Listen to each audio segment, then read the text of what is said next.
Goeiedag hier in die week so tussen die twee lang naweke.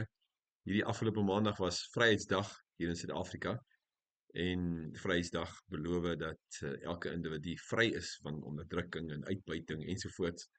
En ja wel, ek dink in die samelewing beleef mense dit nie maklik nie. Maak nie saak wat hun politieke bestelsel of hun politieke regering ook al beloof nie.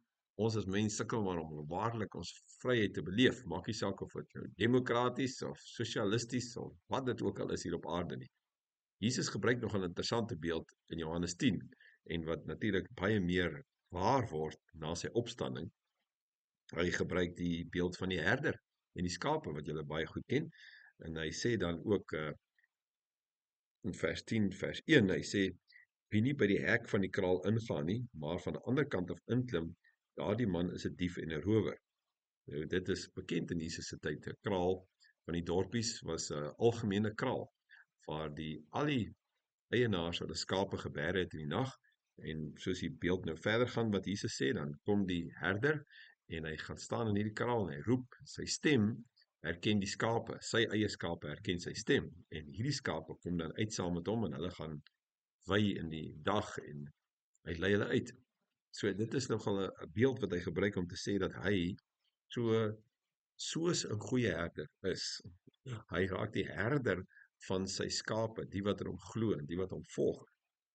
En hy roep hulle dan uit hierdie kraal uit.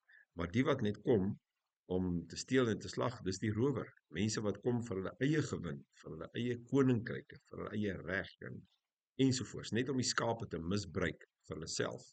En Jesus is nie so nie. Jesus kom nie om mense te misbruik vir homself nie. God het dit nie nodig nie. God is die almagtige God. Hy is die skepper.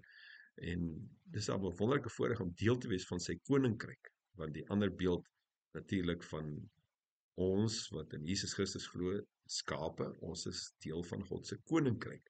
God se koninkryk is ons nie maar net 'n nommer wat een of ander politieke party wil gebruik om hulle doelwitte te bereik nie. Nee.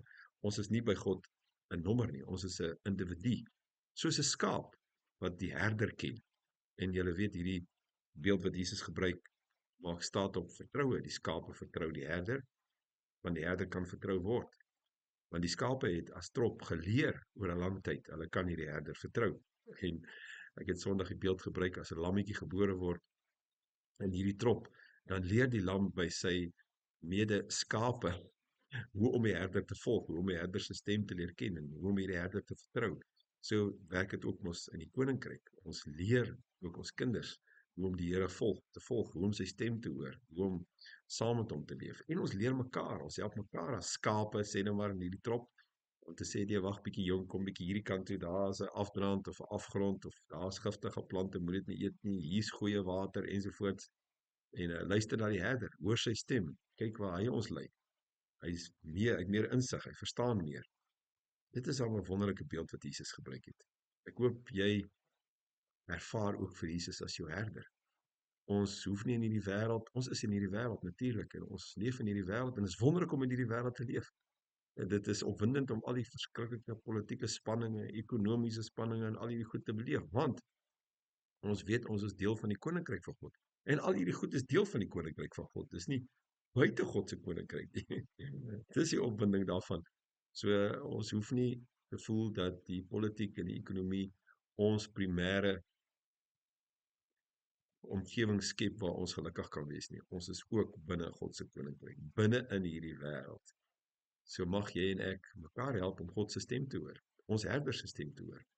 Jesus sê ook 'n baie belangrike ding hier. Hy sê hy's ook die hek. Hy gebruik 'n tweede beeld. Hy's ook die hek vir die skape. Hy's die herder, maar hy's ook die hek. En nou maak hy die in en die uitgang in God se koninkryk. Daar is geen ander hek nie. So ons versigtig wees vir enige mens wat sê, hoor hierso, kom na my toe, volg my en dien my, gee vir my geld, ondersteun my en verhoog my ego en my eie ek, want ek is die hek. Nee, Jesus Christus is ons hek.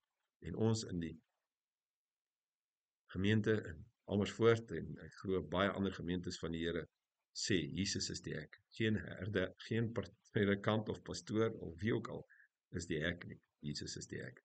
Kom ons Ons vra die Here om ons te help om sy stem te hoor en hom te vertrou. Here, dankie dat U ons wat glo in U se herder is en ook die hek is. Ons kan by U in en uitgaan soos U self sê, Here, en ons kan ontdek wat dit is om te lewe binne hierdie lewe, in hierdie werklikheid, binne in U koninkryk. Dankie daarvoor. Ons loof U, Vader, in die naam van Jesus Christus, ons herder en ons hek. Amen. 'n baie geseënde dag en week vir julle.